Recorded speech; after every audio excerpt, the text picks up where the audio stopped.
చేతులు ఎదురు ప్రజలు శబ్దం హల్లెలూయా. ప్రభు మిమ్మల్ని మీ కుటుంబాన్ని దీవించి ఆశీర్వదించి బలపరిచి నడిపించుకున్నాక మంచిది. వాక్యంలోకి వెళ్దాం. అందుకు వచ్చిన పాట ఒకటి పాడుతున్నాం అన్న పాము అందరికోసం నా గీతారాధన గీతారాధనలో యేసయ్యా నీ కృప ఆధారమే నా వేదనలలో చెలించెని నీ కృపాదరణ నా వేదనలలో చెలించెని నీ కృపాదరణ నా గీతారాధనలో యేసయ్యా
చేసిన మీ అందరికీ ప్రభు అయిన యేసుక్రీస్తు నామములో హృదయపూర్వక వందనాలు తెలియజేస్తున్నాను.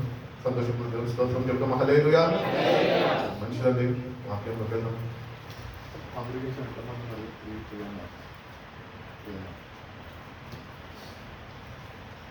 వాక్యంలోకి వెళ్దామండి. కాబట్టి రక్షింపబడ్డము, దేవుని మందిరానికి వస్తున్నాము, దేవుని ఆరాధిస్తున్నాము, అన్ని కార్యక్రమాలు అంతా బాగా కొనసాగిస్తున్నాం. ఈ కొనసాగించే ప్రక్రియలో ఒకటి గుర్తించాలి, ఏంటి తెలుసా? నిజమైన మార్పు నేను కలిగి నిజంగా దేవుని నేను స్తుతించగలుగుతున్నాను.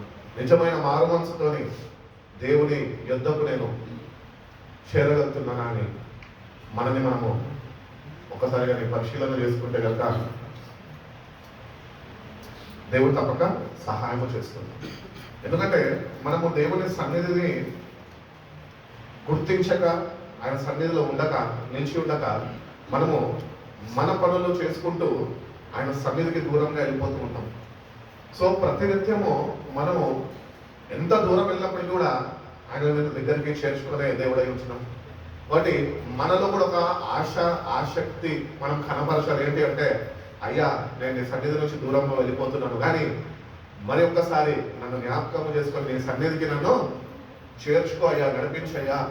నీ సన్నిధిని నా యుద్ధ నుంచి నువ్వు తీసివేయకొని దావీదు ప్రార్థన చేస్తున్నట్లుగా మనము కూడా ప్రతినిత్యము దేవుని అడగాలి, దేవునితో ఉండడానికి ఇష్టపడాలి, దేవుని యొక్క సావాసంలో బలపరచబడుతూ ఉండాలి. కాబట్టి మన జీవితము ఎట్టి రీతిగా మనం కొనసాగిస్తున్నాం అన్నది ఎవరో మనకు చెప్పడం కాదు, కానీ we have to examine our own self. మనని మనము ఎగ్జామిన్ చేసుకోవాలి, పరిశీలన చేసుకోవాలి. నిజంగా దేవుని సన్నిధి, దేవుని సావాసము, దేవుని వాక్యము, దేవుని ఆత్మ నడిపింపు, దేవునిలో నేను ఉండగలుగుతున్నానా? లేక దేవుని సన్నిధిని, దేవుని వాక్యాన్ని, దేవుని ఆత్మ నడిపింపుని విడిచిపెట్టి నేను నా సొంతంగా నేను నడుచుకుంటున్నానా అని ప్రతినిత్యము మనని మనం విమర్శించుకోవాలి, మనం సరిచూసుకోవాలి. సరిదిద్దుకునే వారుగా మనం ఉన్నప్పుడే దేవుని సన్నిధిని మనము అనుభవించగలుగుతాం. We can experience God's presence in our life. ఎందుకంటే ఈ లోకంలో ఒక్కసారి మందిరాన్ని విడిచిపెట్టి బయటకు వెళ్ళగానే we forget God and we think we praise God. బయటకు వెళ్ళిపోగానే ఎన్నో తలంపులు, ఎన్నో ఆలోచనలు, ఎన్నో పనుల్లో మనము పట్టబడిపోయి ఉంటాం. అటువంటి పరిస్థితుల్లో కూడా దేవుడు నీ దగ్గర నుంచి, నా దగ్గర నుంచి, మన అందరి దగ్గర నుంచి ఏం కోరుకుంటున్నాడంటే, నువ్వు ఎటువంటి పరిస్థితుల్లో కూడా నువ్వు లోకంలో ఉంటున్నప్పటికీ నువ్వు ఆయన స్మరణను ఎప్పుడు నువ్వు మర్చిపోదు. ప్రతినిత్యము నువ్వు ఆయనని స్తుతించేవాడుగా, ఆయన మీద ఆదుకొని జీవించేవాడు, ఆయన యొక్క సంపూర్ణ విశ్వాసమును నిలిపినవాడుగా, ఆయన వాక్యము చేత ప్రతినిత్యము బలాన్ని పొందుకుంటూ, ఆత్మధైర్యం పొందుకుంటూ ముందుకు నడిపింపబడేవాడుగా నువ్వు ఉన్నావా లేదా అని మనని మనము ప్రతినిత్యము సరి చూసుకునేవారుగా ఉన్నాం. కాబట్టి నేను వాక్యం ఒకసారి చెప్పాను, మళ్ళొకసారి ఇప్పుడు దేవుడు అవకాశం అనుగ్రహించి ఉన్నాడు కనుక మళ్ళీ చెప్తున్నా. God is in restoration process. దేవుడు తిరిగి మనని ఆయన యుద్ధము నడిపించుకునేదానికి, లేక తిరిగి మనం కోల్పోయినవన్నీ మనకు అనుగ్రహించడానికి, లేక మనం పోగొట్టుకున్నవన్నీ తిరిగి మనము ఎట్టి రీతిగా పొందుకోవాలో అవన్నీ దేవుడు మనకి ఇవ్వడానికి ఆయన సిద్ధంగా ఉన్నాడు. మన వైపు చూస్తున్నాడు. మన వైపు ఆయన చూస్తుండగా మనము ఆ ప్రాసెస్లో ఉంటున్నామా?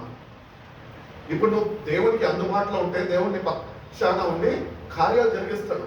నువ్వు దేవునికి అందుబాటులో లేకుండా పాస్టర్ గారికి చెప్పేసి ప్రార్థన చేయండి నా గురించి అని చెప్పేసి నువ్వు నీ పనులలో ఉన్నానుకో, నీ జీవితంలో దేవుడి కార్యం జరిగించలేడు. నువ్వు దేవుని కార్యం కొరకు, దేవుని సహాయం కొరకు నువ్వు ఎల్లవేళలా ఆయన పాదాల దగ్గర, ఆయన గడప దగ్గర, గుమ్మమ్మ దగ్గర నువ్వు వేచి ఉండాలి. వేచి ఉండి దేవుడిని అడగాలి. ప్రత్యేకం ఏ పనిలో ఉన్నప్పటికీ we have to remind God, అయ్యా నన్ను అక్కడ ఉన్నాను, నేను నీ బిడ్డని, నన్ను జ్ఞాపకం చేసుకో, నా పక్షాన నుండి నువ్వు కార్యము జరిగించయ్యా అని ప్రతినిత్యము మన సంభాషణ దేవుడితో నట్టే రీతిగా ఏమంటారు అట్లా టైఅప్ అవ్వగలిగితే కనుక దేవుడికి అర్థమైపోతుంది ఏంటంటే నా బిడ్డ సంపూర్ణంగా నా మీద ఆధారపడేవాడుగా ఉంటున్నాడు కనుక నా బిడ్డ జీవితంలో నేను కార్యము జరిగిస్తాను, నా బిడ్డతో నేను నడిపిస్తాను, నా బిడ్డ నేను లేవనెత్తుతాను, నా బిడ్డ నేను బలపరుస్తాను, నా ఆత్మతోని నింపుతాను, నా జీవవాక్యంతో తృప్తిపరుస్తాను అని దేవుడు ప్రతినిత్యము సహాయం చేయడానికి సిద్ధంగా ఉన్నాడు. కాబట్టి మనలో కూడా ఆసక్తిని కనపరచాలి దేవుని దగ్గర. వాక్యం కొరకు ఆకలి ఉండాలి. మనకు ఏ ఆకలి ఉంటుందండి? బిర్యానీ. అదో చెల్ల చెప్తానే ఉంది, ఇంటి దగ్గర రాగానే క్రైస్తవులు అంట, ప్రియులు అంట, తిండిపోతులు, పోషణ ప్రియులు. ఎందుకంటే మన క్రైస్తవ సమాజంలో వండినంత బిర్యానీలు ఎక్కడ ఉండదు. అంత చక్కగా పెళ్ళైనా వంటలే, బర్త్డే అయినా వంటలే, 60 సంవత్సరాలు దాటినా వంటలే, చావైనా వంటలే, ఏదైనా కానీ ఫస్ట్ తిండి. అదే రీతిగానే ఆత్మీయ ఆకలి కొరకు, దేవుని వాక్యం కొరకు నీకు తప్పిక ఉండాలి. దేవుని వాక్యం కొరకు నువ్వు వేచి ఉండాలి దేవుని సన్నిధిలో. ప్రభా, చాలా మంది బైబిల్ చదివేస్తారు. బైబిల్ చదవడం ఇంపార్టెంట్ కాదు, కానీ నువ్వు చదువుతున్న వాక్యము నీకు ఎంత బలాన్ని ఇస్తుందన్నది చాలా ప్రాముఖ్యమైనది. నువ్వు ఒంటరిగా ఉంటుండొచ్చు, కొన్ని పరిస్థితుల కన్నా నువ్వు ఒంటరిగా మిగిలిపోయి ఉండొచ్చు. ఆ టైంలో నేను ఆదుకునేది దేవుని వాక్యమే. వాక్య స్వరూపిగా ఆయన నేను బలపరుస్తాడు. నేను ఉన్నాను బిడ్డ, నువ్వు ధైర్యంగా ఉండు అని నేను లేవనెత్తుతాడు. కాబట్టి అటు వాక్యాన్ని మనము ఎప్పుడు అపేక్షించాలి, దేవుని సన్నిధిలో వేచి ఉండాలా. Lord, give me your word, give me your understanding. నీ వాక్యాన్ని నేను చదువుతుండగా దాన్ని ఎట్టి రీతిగా నేను రిసీవ్ చేసుకొని, ఎట్టి రీతిగా నేను బలాన్ని పొందుకొని ఆత్మలో నేను స్థిరంగా ఉండాలి అని దేవుడిని మనం ప్రతినిత్యము అడిగేవారు కూడా. కాబట్టి God is in restoration process. Where are you now? Are you in the process? దేవునికి నువ్వు ఒక మాట చెప్పాలంటే, దేవునికి కానీ మనం సహకరించగలిగితే అద్భుతాలు చూడగలుగుతాం. హల్లెలూయా. మనం దేవునితో సహకరించలేకపోతున్నాం కాబట్టి మన జీవితాల్లో అద్భుతాలు జరగలేకపోతున్నాయి. సహకరించు దేవునితో. ఆయన ఏం అడుగుతున్నాడు, మనం ఏం చేస్తున్నాం? ఆయన అంటున్నాడు, నేను నిన్ను రెస్టోర్ చేస్తా అంటున్నాడు. చాలా మంది పిల్లలు ఇక్కడ ఇంగ్లీష్ చక్కగా రాక రిస్టోరేషన్ అంటారు. రిస్టోర్ కాదు, రెస్టోర్ అంటే పోగొట్టుకున్నది తిరిగి పొందుకోవడము. బలాన్ని పోగొట్టుకున్నావా, ఆరోగ్యాన్ని పోగొట్టుకున్నావా, డబ్బులు పోగొట్టుకున్నావా, ఇల్లుని పోగొట్టుకున్నావా, నీ రక్త సంబంధులను పోగొట్టుకున్నావా, ఎవరిని పోగొట్టుకున్నావు. కానీ ఏవైతే నువ్వు కోల్పోయినాక, ఏదైతే బాధలో కృంగిపోయి నువ్వు వేసాడిపోతున్నావో, ఈ టైంలోనే దేవుడు నీకు రెస్టోరేషన్ అనేది నీ జీవితంలో ఇవ్వాలని ఆయన ఆశపడుతున్నాడు. కాబట్టి God wants to restore each and every one. ఎందరైతే ఆసక్తిని కనపరిచి ఆయనతో సహకరించగలుగుతారో, ఆయన వాక్యానికి విధేయత చూపి ఆ ప్రకారం నడుచుకోవడానికి ఇష్టపడతారో, వాళ్ళు తప్పక రెండంతల ఆశీర్వాదము పొందుకుంటారు. క్రైస్తవులకి ఆశీర్వాదాలు అంటే ఏం తెలుసు? జాగా కొనాలి, ఒక ఎకరము, లేకపోతే ఇల్లు కట్టుకోవాలి, లేకపోతే హైక్ రావాలి. ఈ రెస్టోరేషన్, ఈ తాత్కాలికమైన, ఈ భూ సంబంధమైన, ఈ ప్రకృతి సంబంధమైన రెస్టోరేషన్ గురించి దేవుడి వాక్యంలో మాట్లాడతాను. ఆత్మీయ రెస్టోరేషన్ మాట ప్రకటన గ్రంథంలో ఏమంటాడు?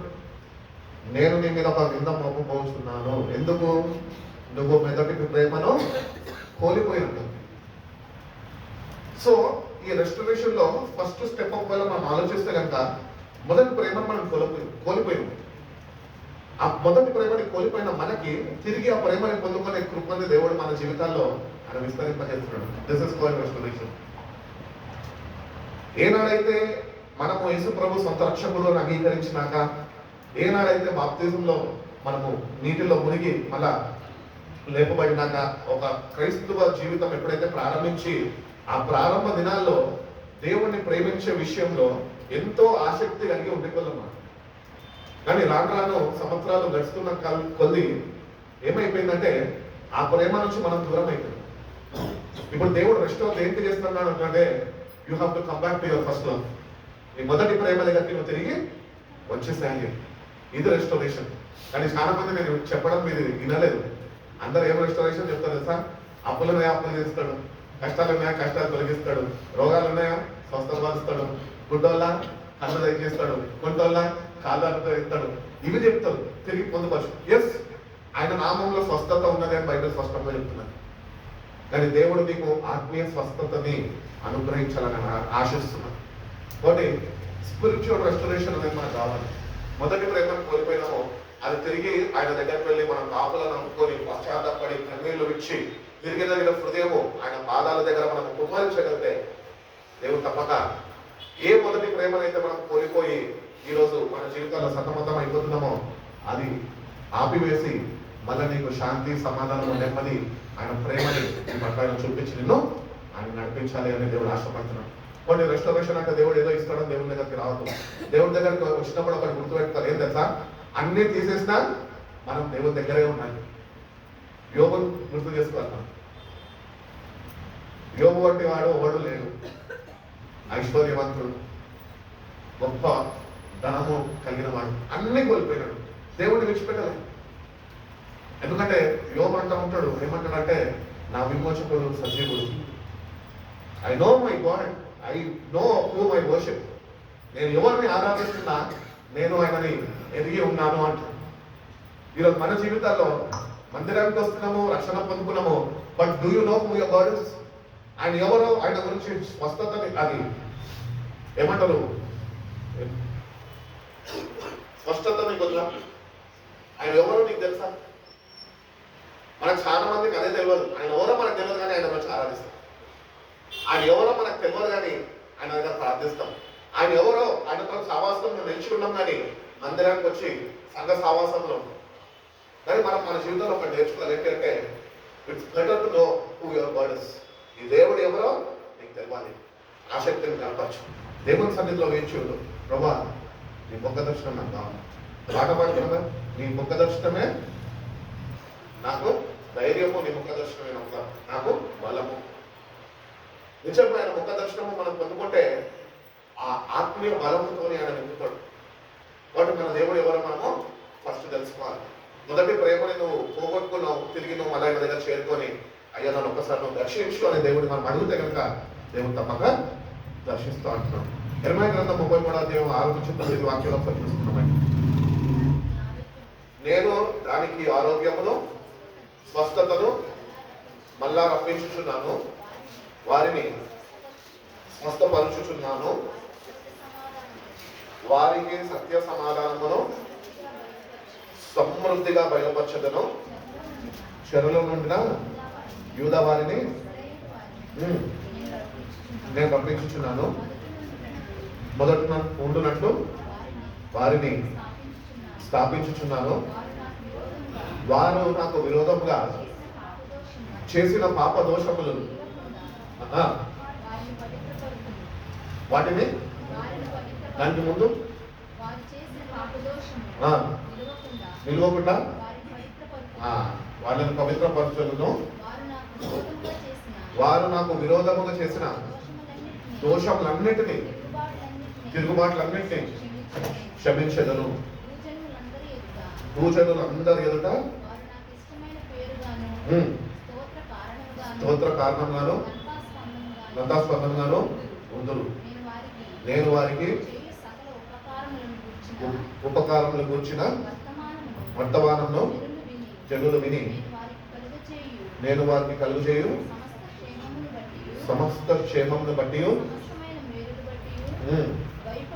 భయపడుచు దిగులు నందురు. ఇది పాడైపోయాను, దీనిలో నరులు లేరు, నివాసులు లేరు, జంతువులు లేవు అని ఈ స్థలములోనే మనుషులైనను జంతువులైనను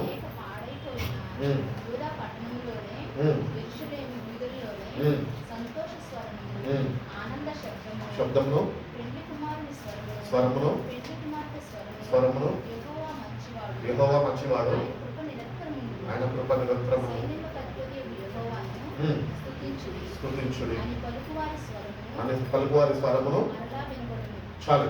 ఇక్కడ మనం చూసుకున్నట్లయితే ఈ వాక్యాన్ని మనం ధ్యానించుకుంటూ వెళ్తే కనుక God is talking about the promise of restoration. పాడైపోయినాయి మన జీవితాలు. ఒక్కడునో సరిలేదు, అందరూ చెడిపోయినారు. అందుకనే రోమిలకు రాసిన పత్రికలో కూడా ఉంటుంది కదా, భేదం ఏమీ లేదు, అందరూ పాపము చేసి దేవుడు అనుగ్రహిస్తున్న మహిమను ఎక్కడ పోగొట్టుకున్నారు? వాళ్ళ అవిధేయత వల్ల వాళ్ళు పోగొట్టుకున్నారు. ఇక్కడికి ఓలే ఉంది, నిలిచి ఉంది, ఈ రోజుకి కూడా ఇక్కడే నిలిచి ఉంది. కానీ మనం అది మన అవిధేయత వల్ల పోగొట్టుకున్నాం.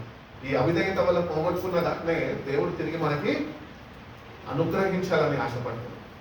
కాబట్టి ఇక్కడ చెప్తున్నాడు, I will bring health and healing to it. నేను ఆరోగ్యంలో స్వస్థతను మరలా నేను రప్పించడం.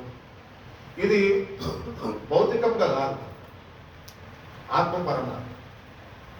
అందుకని నిర్ణయ గ్రంథకర్తని అంటాడు, హృదయము మోసకరమైనది, ఘోరమైన వ్యాధి గల, దాన్ని గ్రహించేవాడు ఎవడునూ లేడు. ఎవడు గ్రహిస్తాడు తెలుసా? ఆయన ముఖ దర్శనం పొందుకున్నాడు తప్పక గ్రహిస్తాడు. ఎందుకంటే ఆయన వాళ్ళకి ముందుగానే తెలియపరుస్తాడంట, నువ్వు దేవునితో సావాసంలో నిజంగా నిలిచి ఉన్నావు అంటే ఫస్ట్ దేవుడు నీ పట్ల ఉన్న కార్యాలు చేయడు. ఫస్ట్ నువ్వు ఎటువంటి వ్యక్తివో, ఎటువంటి వ్యక్తిత్వము నువ్వు కలిగి ఉంటున్నావో అది నీకు ఫస్ట్ నీకు తెలియపరుస్తాడు.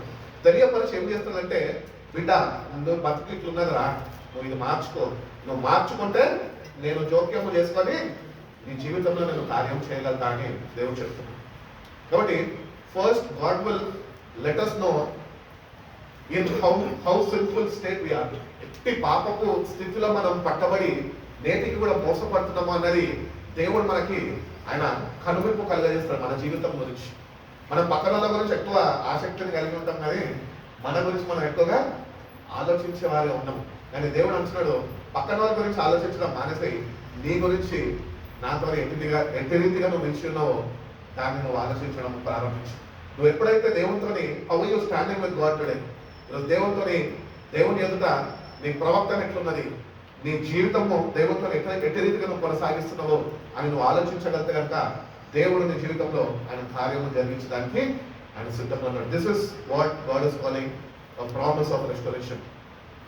ఆత్మని పోగొట్టుకున్నావు, వాక్య సావాసాన్ని పోగొట్టుకున్నావు, ప్రార్థన జీవితాన్ని పోగొట్టుకున్నావు, ఉపవాస ప్రార్థనలు మానేసావు, ఇష్టానుసారంగా జీవిస్తూ, ఇష్టంగా సుఖపడుతూ, సుఖాన్ని ప్రేమిస్తూ, దేవుడి దగ్గర నాకు సమయం గడపలేని వాడిగా అన్ని దూరపరుచుకున్నావు. కానీ దేవుడు అంటున్నాడు, నేను మళ్ళా నీకు తిరిగి రప్పిస్తాను, నీ నోట నా స్తుతులు ఉండాలి, స్తుతించేవారు ఉండాలి, చచ్చిన వారు కాదు మీరు. అందుకని వాక్యం చెప్తుంది కదా, సజీవులు సజీవులే కదా ఆయన స్తుతిస్తారు. We are people living by the word and by the spirit. మనం ఏదో మనిషిని ఈ రూపంలో మనం జీవిస్తలే, మనకు ఒక ప్రత్యేకత ఉన్నది. ఏంటి తెలుసా? వాక్యము చేత, ఆత్మ చేత మనం జీవించే క్రైస్తవులుగా ఉండాలి అని దేవుడు కోరుకుంటున్నాం. ఒకటి వాక్యం ఎంత ఇంపార్టెంటో అట్లనే దేవుని యొక్క ఆత్మ కూడా అంత ఇంపార్టెంట్ మనకి. వాక్యం లేనిది ఆత్మతో సావాసంలో ఉండలేదు, ప్రార్థన లేనిది పరిశుద్ధాత్మలో నువ్వు స్థిరపరచబడలేదు. కొన్ని సైమల్టేనియస్ గా వాక్యము కావాలి, ప్రార్థన కావాలి, పరిశుద్ధాత్మ సహాయం మనకి కావాలి. ఈ మూడు కానీ మనం బ్యాలెన్స్ చేయగలిగితే మన జీవితాల్లో రెస్టోరేషన్ అనేది జీవితంలో తప్పక అనుభవించగలుగుతాం. నువ్వు చాలా మంది ప్రార్థనలకు వెళ్తున్నారు, ప్రార్థనలు చేయించుకుంటారు, కానీ నిరుత్సాహంతోనే కొన్ని సంవత్సరాల నుంచి అదే స్థితిలో వాళ్ళు ఉంటారు. ఎందుకు తెలుసా? They don't have a personal intimacy with God. దేవునితోని వ్యక్తిగత సావాసం వాళ్ళకు ఉండదు.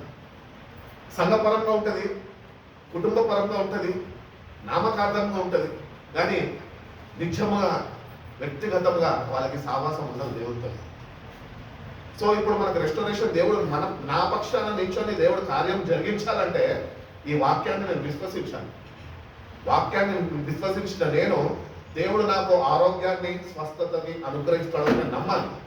నమ్మి దేవుని సన్నిధిలో మోకరించి, అయ్యా ఆరోగ్యం పోయింది, ఆరోగ్యం ఇన్ ద సెన్స్ నా స్పిరిచువల్ హెల్త్, నా స్పిరిచువల్ మెచ్యూరిటీ నేను పోగొట్టుకున్నాను, నన్ను తిరిగి పొందుకోవాలి అని దేవుని దగ్గరికి వెళ్ళి నువ్వు వేచి ప్రార్థన చేసి, ప్రార్థనలో మళ్ళా తిరిగి నన్ను పూరికొల్పుకో ప్రభువా, నీ వాక్యంతో, నీ ప్రార్థన జీవితంలో, నీ సావాసంలో నన్ను పూరికొల్పు అని నువ్వు దేవుడిని అడగగలిగితే కనుక దేవుడు తప్పక ఆయన పూరికొల్పడానికి ఆయన సిద్ధంగా ఉన్నాడు.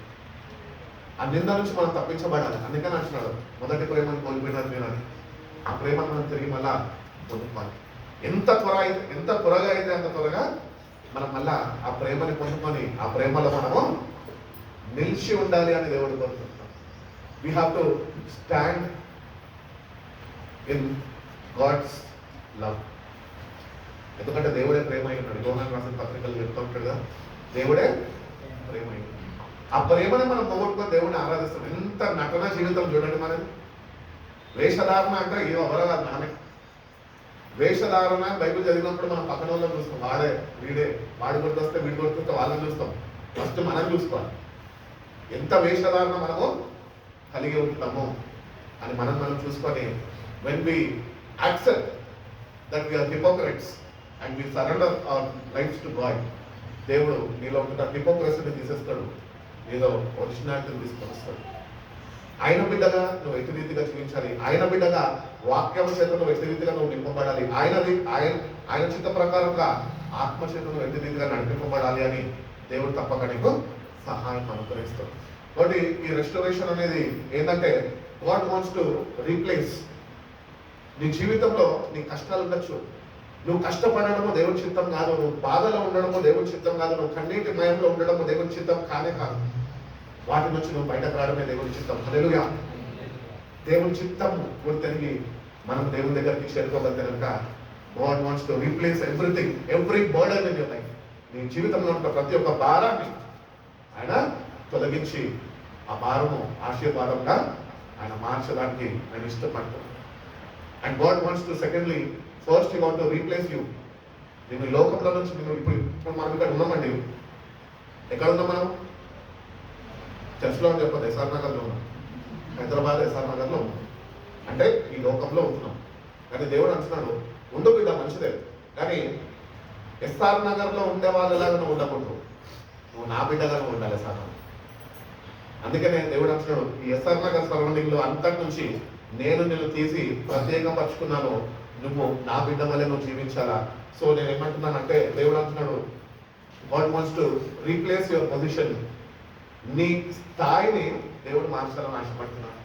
ఈరోజు ఇప్పటి వరకు మనము పలానా ఫిలిప్ గాడా అని చెప్తాను, ఎందుకంటే నేను అట్లా తిరిగిన అప్పుడు ఆ కాలంలో. ఈ రోజు ఫిలిప్ ని చూస్తే వాళ్ళు గుర్తిస్తారు, ఏమని తెలుసా, అరే వీడు ఇంతగా ఎట్లా మారిపోయింది రా. This is what God wants to do in our lives. మన జీవితాల్లో దేవుడు అదే చేయాలనుకుంటాడు. You wants to replace your life. Replace ఎక్కడ తెలుసా? ఎస్ఆర్ నగర్ మొత్తం నుంచి తీసేసి ఆయన సన్నిధిలో నువ్వు వేచి ఉండే వాడిగా నీ జీవితంలో మొట్టమొదటిగా కార్యము ఆయన చేయాలనుకుంటున్నాడు. రెండవదిగా చూసుకున్నట్లయితే హీ వాంట్స్ టు రెన్యూ. ప్రతి ఒక్కటి నూతన పరచాలని ఆయన ఆశపడుతున్నాడు. అందుకనే భక్తుడు పౌలు చెప్తూ ఉంటాడు కదా, క్రీస్తు నందు ఉన్నవాడు నూతన సృష్టి, పాతవన్నీ గతించిపోవాలి, సమస్తము కొత్త వాయు. ఎక్కడుంది కొత్తగా? కొత్త బట్టలు ఉన్నాయి, కొత్త ఉంగరం ఉంది, కొత్త వాచ్ ఉంది, కొత్త ఇల్లు ఉంది, కొత్త కారు ఉంది, అన్నీ కొత్తగా ఉన్నాయి. కానీ మన జీవితమే పాత జీవితంగా ఉండిపోతున్నాయి. ఒకటి గాడ్ వాంట్స్ టు రెన్యూ, నూతన పరచడానికి ఆయన ఇష్టపడుతున్నాడు. ఆయన ఆత్మతో నింపడానికి ఇష్టపడుతున్నాడు.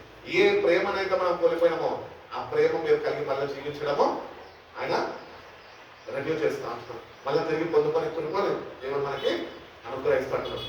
అదే రీతిగానే he wants to revive you. అంటే వాక్యము చేత నేను ఉతుక స్నానం చేయడానికి ఇష్టపడుతున్నాను. హల్లెలూయా.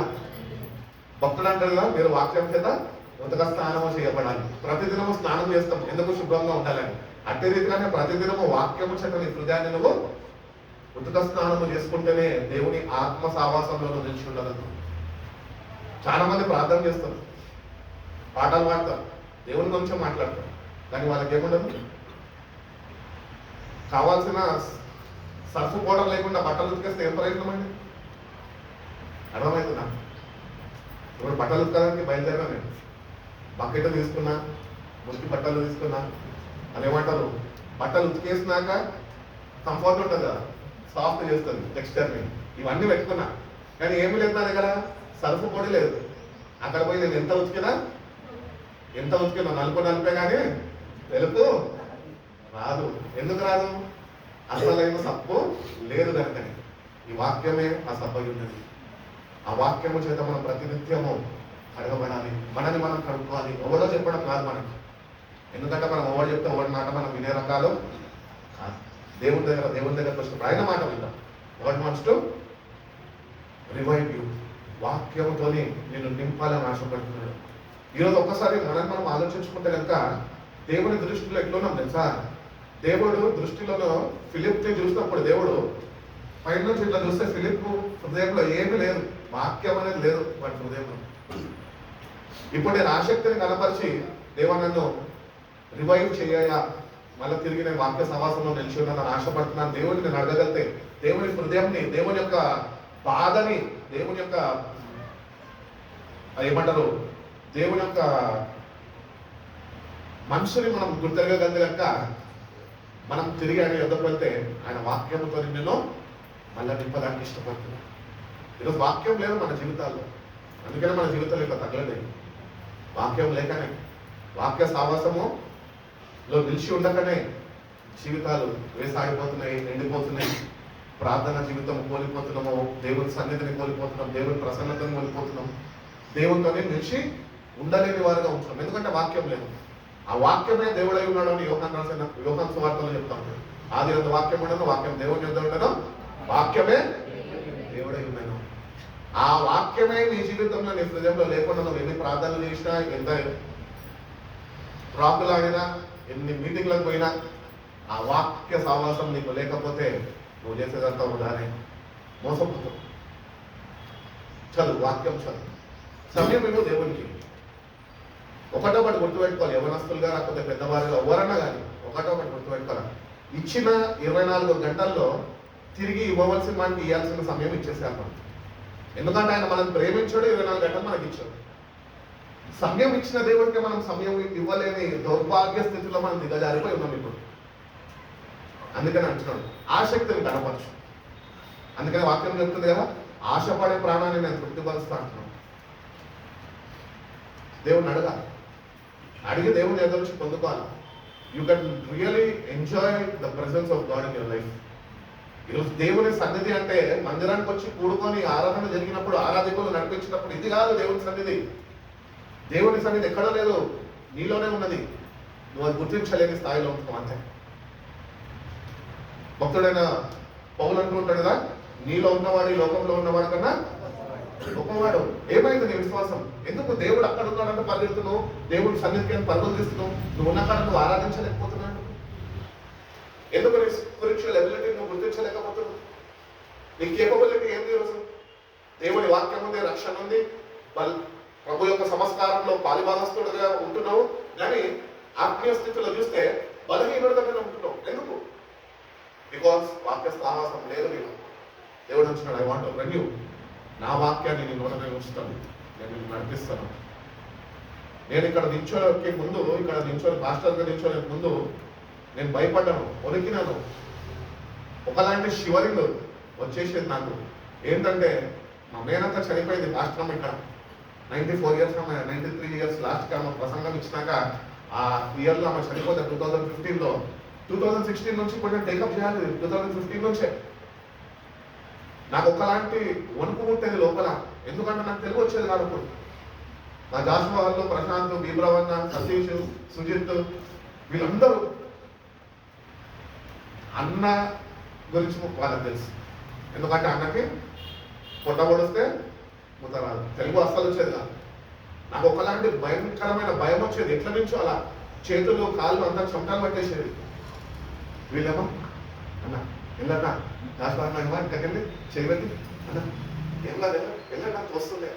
నాకు అలాంటి భయం కొట్టుండే. ఏం చెప్పాలి ప్రభా, నాకు ఏం రాదు.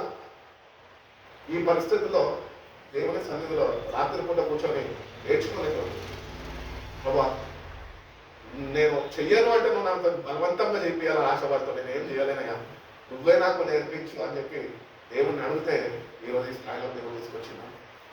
ప్రతిదినము వాక్యము చదువుకుంటూ కానీ అర్థం చేసుకోనికి అది బైబిల్ దగ్గర పెట్టుకొని తర్జుమాలు ఈ వర్షను ఆ వర్షను చూసుకొని అర్థం చేసుకోవడానికి ప్రయత్నించి వాక్యంతో సావాసంలో ఉండి ఈరోజు ఈ స్థాయిలో దేవుడు నన్ను నిలబెట్టుకున్నాడు. ఆసక్తి మనకు ఉండాలి. మా గురించి ప్రార్థన చేయండి, మా పిల్లల గురించి ప్రార్థన చేయండి పాస్టర్ గారు అని చెప్పేసి పోతే పాస్టర్ గారు వేరే పని ఉంటుందా? మీరేం చేస్తారు? గాడిదలు కాస్తారా? కూర్చోండి, దేవుడితో కూర్చోండి, వాక్యంతో కూర్చోండి, దేవుడిని అడగండి, దేవా నాకు వాక్యం నేర్పించండి, వాక్యంతో నా హృదయం నేను ఎట్టి రీతిగా నింపబడాలో నాకు నేర్పించు ప్రభా.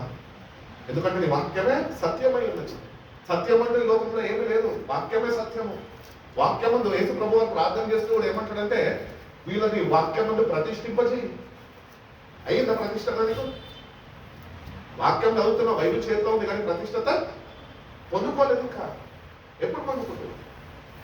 రేపటి దినం మనది కాదు. మరి ఈరోజు పొందేసుకోవాలి. సమయం ఉన్నప్పుడే యెహోవా దొరుకు కాలం మందు ఆయనని వెతకండి. నీకు తోచినప్పుడు, నీకు తీరుబాటు కలిగినప్పుడు వెతకడం కాదు. ఫస్ట్ లేవగానే నీ జీవితంలో ఫస్ట్ ప్రయారిటీ దేవుడికి ఇవ్వాలి. You have to seek God's presence everyday ఉదయకాలం లేవగానే దావీదు చెప్తాడు కదా, ఉదయకాలం నేను ఆయన ముఖ దర్శనం వరకు వేచి ఉంటాను, ఆయన గుమ్మము దగ్గర వేచి ఉంటున్నాను. నిజంగా ఆ ఆసక్తి మనల్ని పుట్టాలి.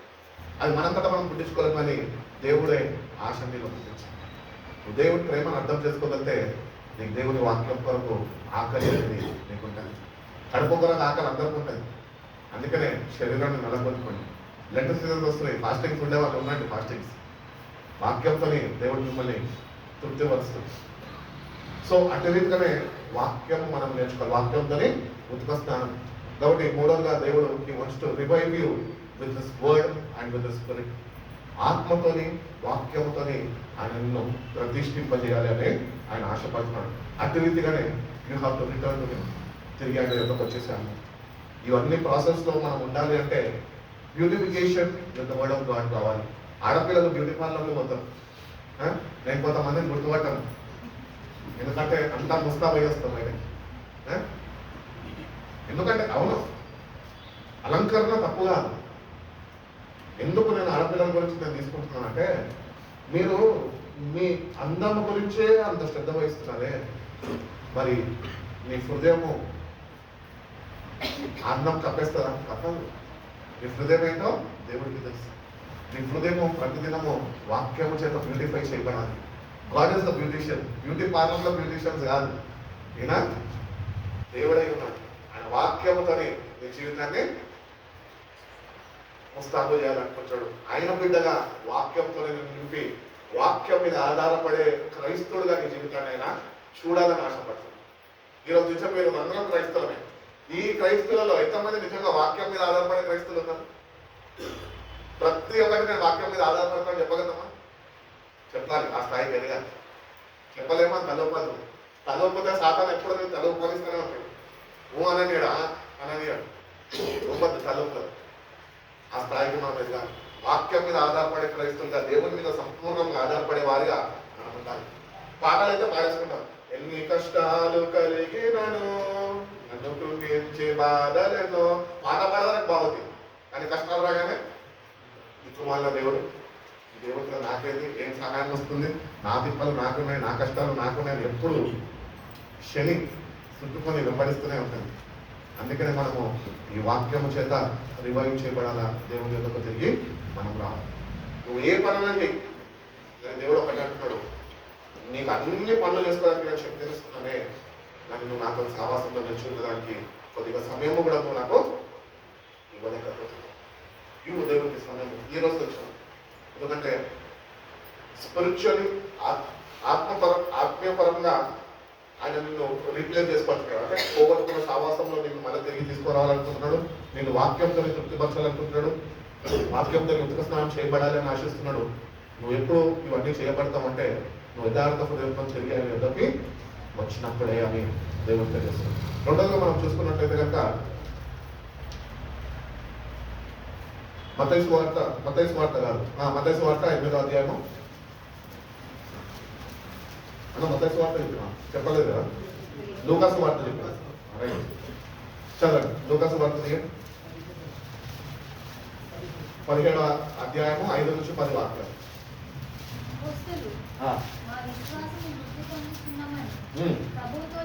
ప్రభుత్వం చెప్పగా ప్రభు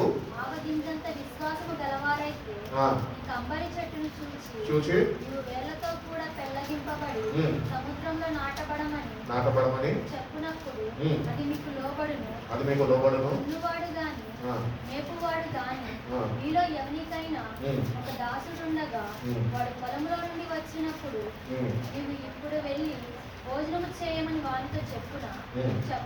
అంతేకాక నేను భోజనము చేయుటకు ఏమైనా సిద్ధపరిచి నడుము కట్టుకొని నేను అన్నపానము పుచ్చుకొని వరకు నాకు పరిచారము చేయుము.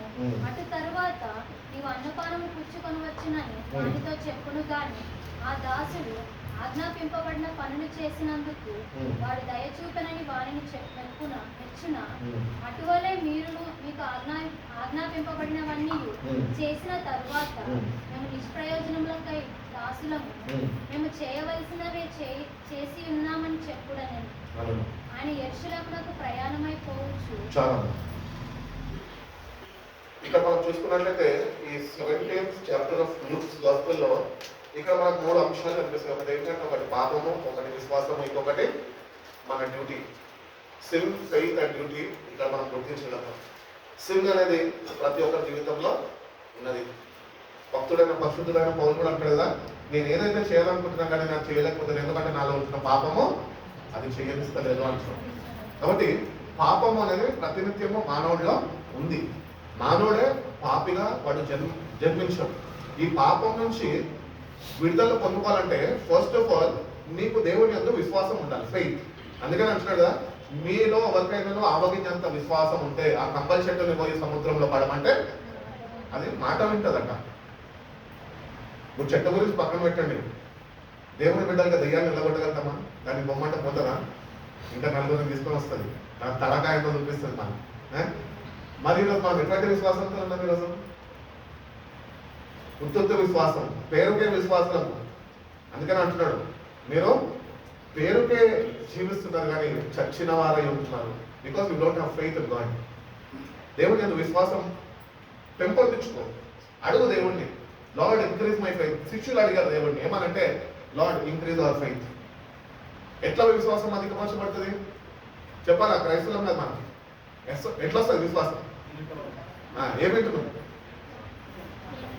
దేవుడి వాక్యం వింటున్నాం. ఎవరి ద్వారా? దేవుని ద్వారా వింటున్నావా, మనుషుల ద్వారా వింటున్నావా? ఆయన మనుషుల ద్వారా, పాస్టర్ల ద్వారా, సేవకుల ద్వారా వినిపింపజేస్తున్నాడు. కానీ వ్యక్తిగతమైన జీవితంలో దేవుని స్వరం వినే స్థాయిలో ఉంటున్నావా? వినాలి, ఎదగాలి, ఆ స్థాయికి ఎదగాలి.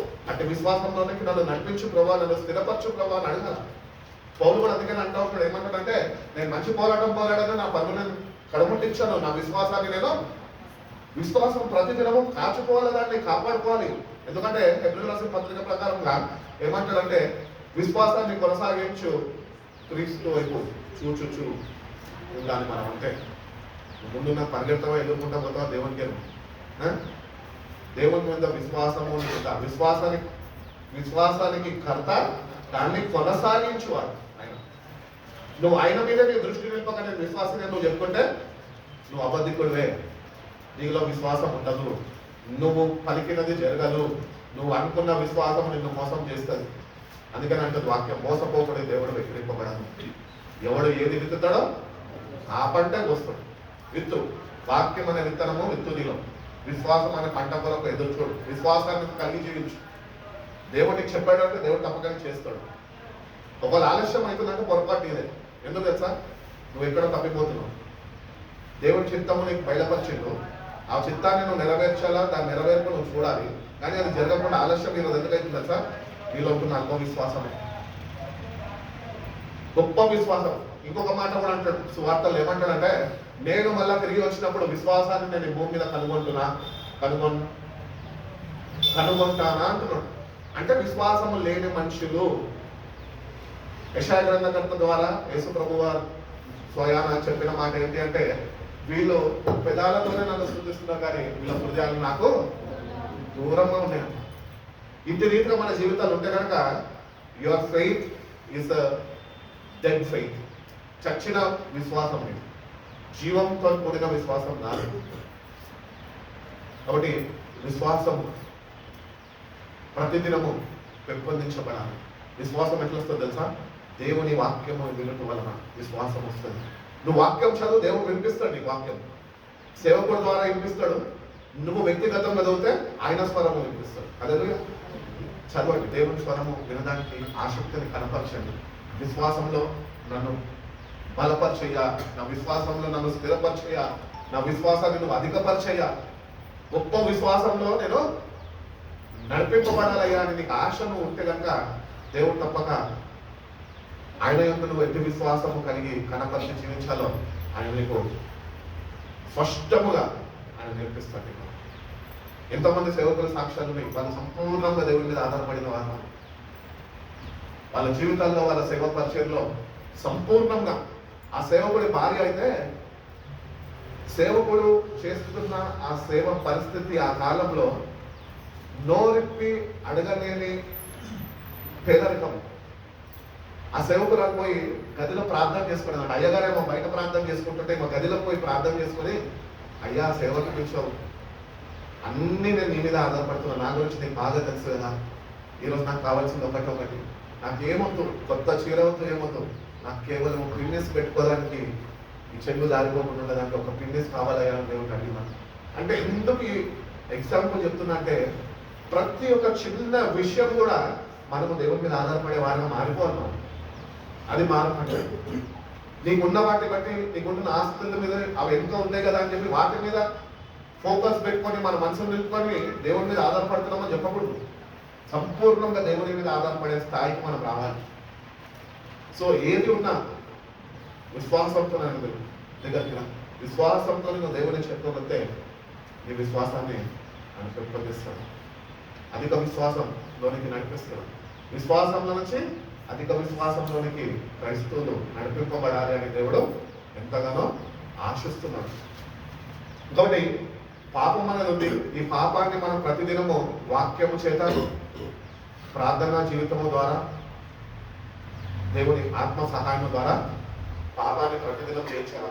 రెండోదిగా, ప్రతిదినము మన బాధ్యత ఏంటి అంటే, నీ విశ్వాసము పెంపొందించబడాలి అంటే వ్యక్తిగత వాక్య సహవాసంలో నువ్వు నిలిచి ఉన్నా. It is your duty.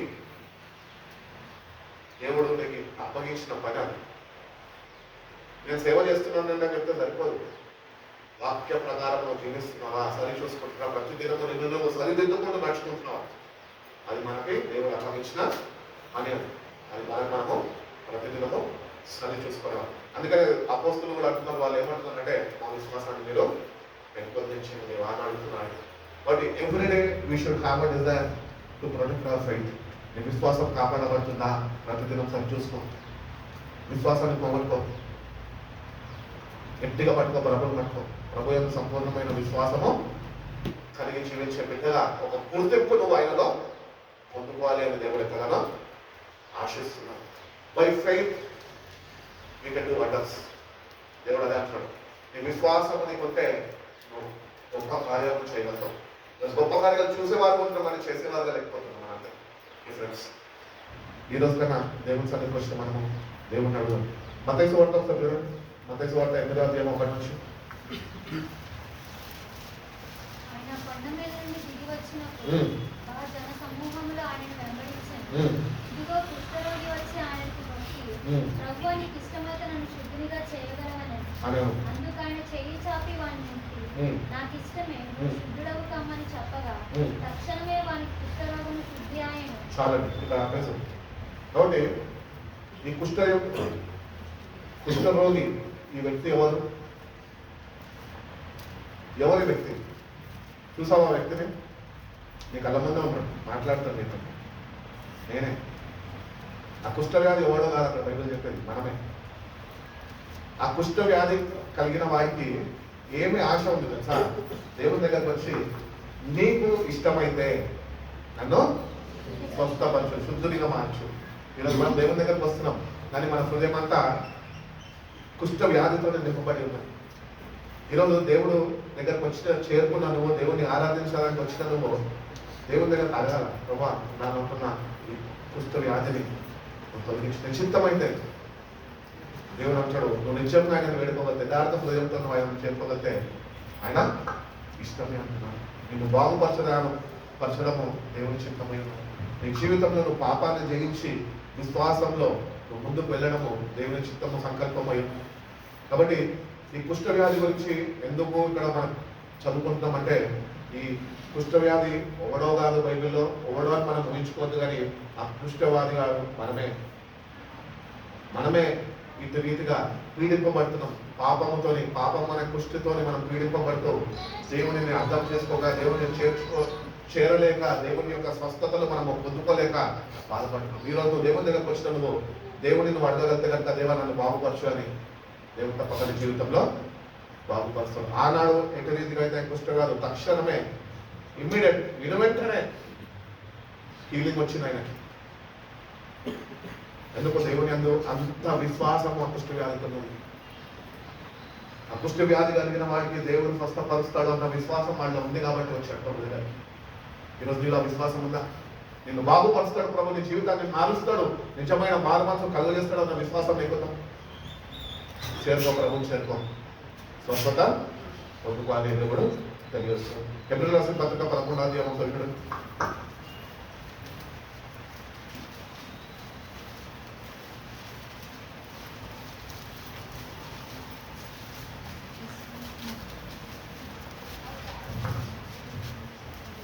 చూసారా? హెబ్రీయులకు రాసిన పత్రిక 11వ అధ్యాయము మొదటి నుంచి అమ్మా. విశ్వాసం అన్నది నిరీక్షింపబడి వాటి యొక్క వాటి యొక్క నిజ స్వరూపమును అదృశ్యమైనవి ఉన్నవనుటకు రుజువునై ఉన్నవి. దానిని బట్టి పెద్దలు సాక్ష్యం పొందిరి ప్రపంచములు దేవుని వాక్యము వలన నిర్మాణమైనవనియు అందుని బట్టి దృశ్యమైనది కనబడే పదార్థములచే నిర్మింపబడలేదనియు విశ్వాసము చేత గ్రహించుకొనుచున్నాము. విశ్వాసమును బట్టి ఒక నిమిషం. కాబట్టి now faith is being sure of what we hope for, certain of what we do not see. దేవుని రాజ్యం మనం చూసామా? చూడలేదా? మీ మధ్యలో ఉందని చెప్పిండు కదా. చూడలేదంటే సచ్చినాక చూసే ప్లాన్లో ఉన్నారా? దేవుని రాజ్యం ఎక్కడుందన్నాడు? మీ మధ్యలోనే ఉన్నది అన్నాడు. అవునా? సో ఎట్లాంటి విశ్వాసం మనదా? ఒకసారి మనం చూసుకున్నాం. దేవుని రాజ్యాన్ని మనం కళ్ళారా చూస్తున్నాం, అనుభవిస్తున్నాం. కానీ నువ్వు పొందుకోలేక అటు రీతిగా నువ్వు జీవించలేకపోకుండానే కోల్పోతున్నావు సావాసాన్ని. కాబట్టి what we do not see is really there. దేవుని రాజ్యం ఎక్కడ ఉంది చూసామా అంటే చూడలేదని ఉంటున్నారు. అలా ఉంది దేవుని. అందుకని దేవుడు అన్నాడు కదా, ఎక్కడైతే నా నామంలో 2-3 ఉంటారో వాళ్ళ మధ్యలో నేను. ఆయన ఎక్కడైతే ఉన్నాడో అదే దేవుని రాజ్యం. దేవుని రాజ్యం పైన లేదు, ఇక్కడే లేదు. గుర్తిస్తాం, దేవుని రాజ్యము ఇదే.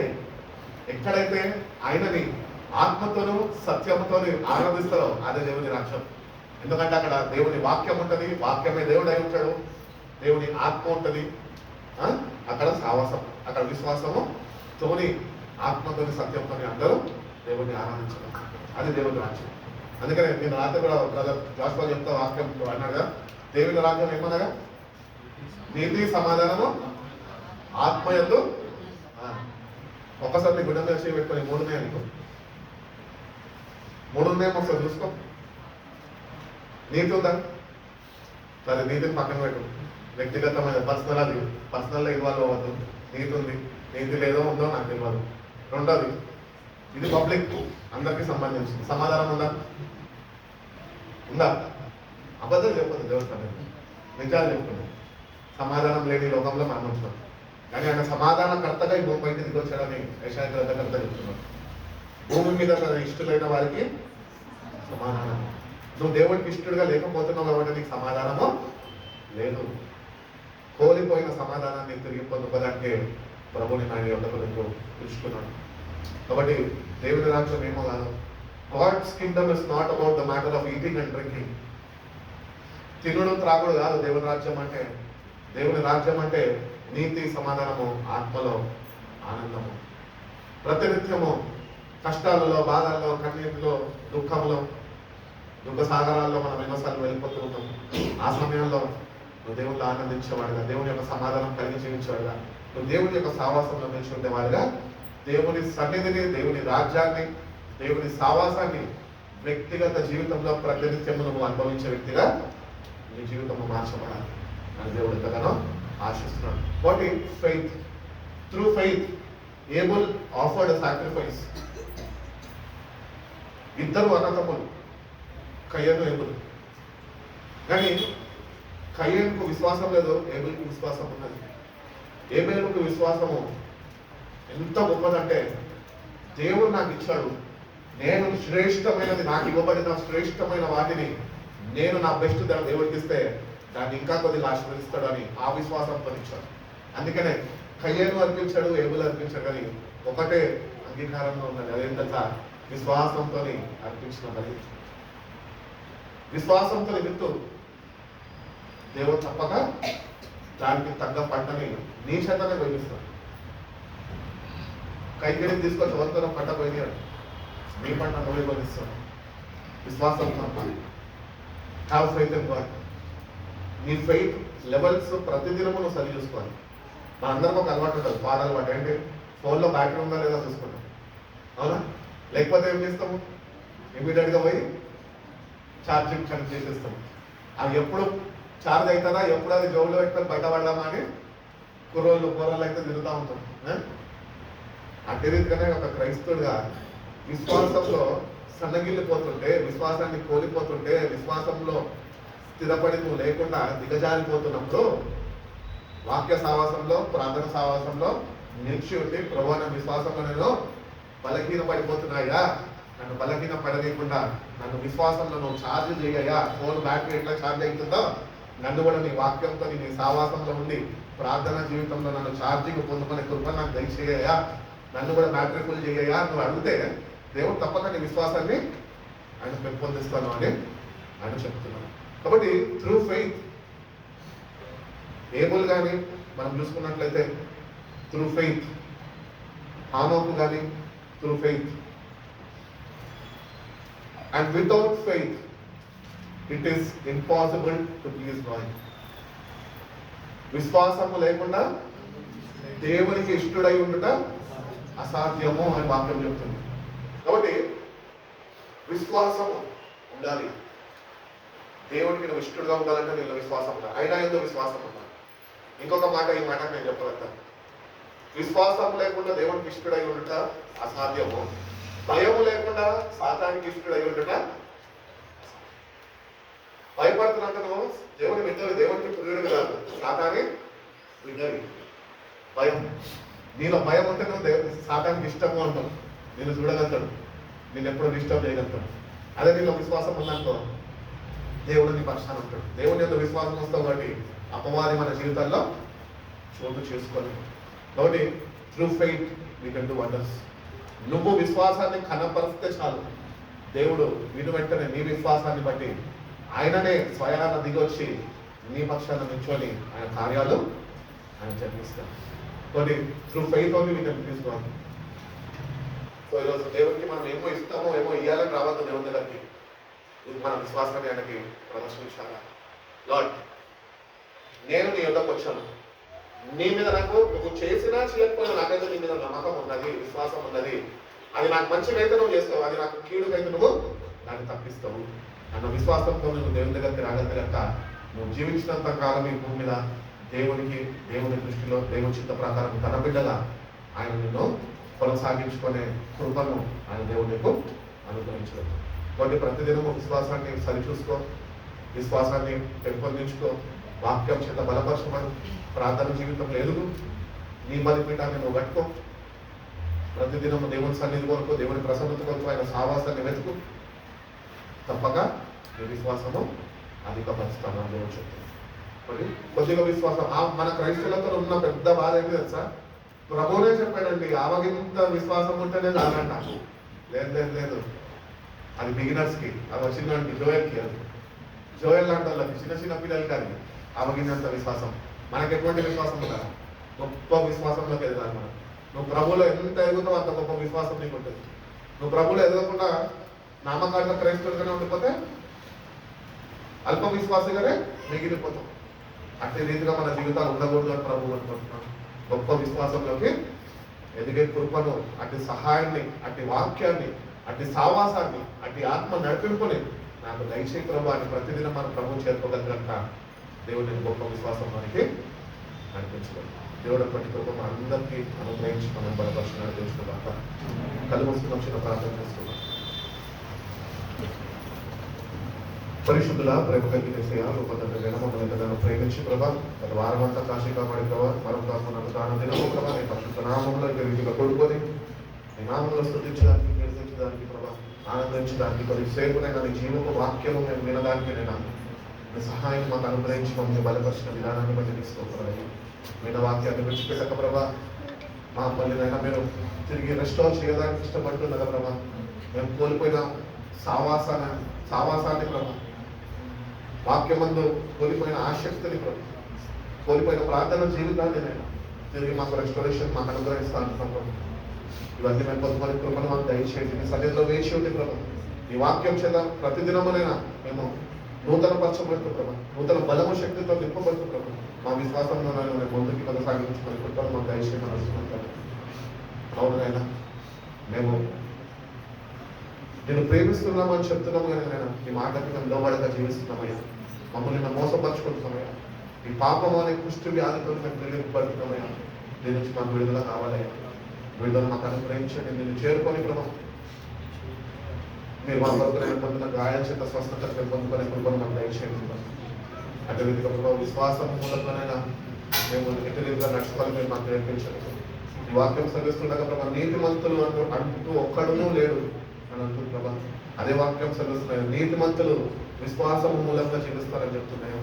కాబట్టి నీతిమంతులుగా నీ రక్తంలో మేము నీ కుమారుడు దాచిన రక్తంలో మేము కడగబడ్డామని విశ్వసించి నమ్మి నీతిమంతులుగానైనా విశ్వాసం మూలంగా మేము జీవించే కృపను మా ప్రతి ఒక్కరికి దయచేయండి. మా విశ్వాసాన్ని మేము కాపాడుకునే కృపను, అటువంటి జ్ఞానాన్ని దయచేయండి. మా విశ్వాసాన్ని మేము వ్యతిరేకంగానైనా కొనసాగించాలని మేము నేర్పించాం. విశ్వాసాన్ని కొనసాగించే క్రీస్తు వైపు చూచుచున్నాయి జీవించినంత కాలము ప్రభా మీ సావాసంలో నిలిచింది ప్రభా. విశ్వాసం నుంచి అధిక విశ్వాసం నుంచి గొప్ప విశ్వాసంలోనికి నేను చేరుకునేంత వరకు, మీ రాజ్యంలో చేరేంత వరకు మా విశ్వాసాన్ని నేను విడిచిపెట్టక ప్రభా. దాంతో మేము బలపరచబడుతున్నాను, మా విశ్వాసం పెంపొందించబడుతున్నాను. మీ రాజ్యము చేరేంత వరకు ప్రభా నమ్మకంగా ప్రభా మేము ముందుకు కొనసాగే కృపను మా ప్రతి ఒక్కరికి మేము దయచేయండి. వాక్యాన్ని మీరు ప్రతిఫలించండి. వచ్చిన ప్రతి ఒక్క బిడ్డను బట్టి నేను వందనాలు. బిడ్డను ఒకసారి మీరు దర్శించండి, వాళ్ళ విశ్వాసాన్ని నేను అధికపరచండి. బిడ్డలైనా వాక్య సావాసంలోనైనా, ప్రార్థన జీవితంలోనైనా, పరిశుద్ధాత్మ సావాసంలోనైనా ప్రతి ఒక్కరు నేను నిలిచి ఉండే కృపను ప్రతి ఒక్క బిడ్డలకి దయచేసి మీరేనైనా బిడ్డల పక్షాన నేను నూతన కార్యాలు జరిగించి మనకున్న ప్రతి ఒక్క సమస్యల నుంచి నేను బిడ్డలు కలిగజేసి మీరున్నారు అని గొప్ప ధైర్యాన్ని నేను బిడ్డల మీద నూతనంగా ప్రకటించి బిడ్డల జీవితం ద్వారా మీరే ఘనతమైన ప్రభావాలు పొందుకుంటున్నాను. బిడ్డలు కుటుంబాలన్నింటి మీ చేతులకు అప్పగిస్తాను. మీరే కలిగిన భద్రపరిచి కాచి కాపాడుకుంటున్నాను. మీ చేతులైతే బిడ్డలకి ఆశీర్వదించను. యేసయ్య పరిశుద్ధ నామంలో ఈ ప్రార్థన వేడుకుంటున్నాను తండ్రి.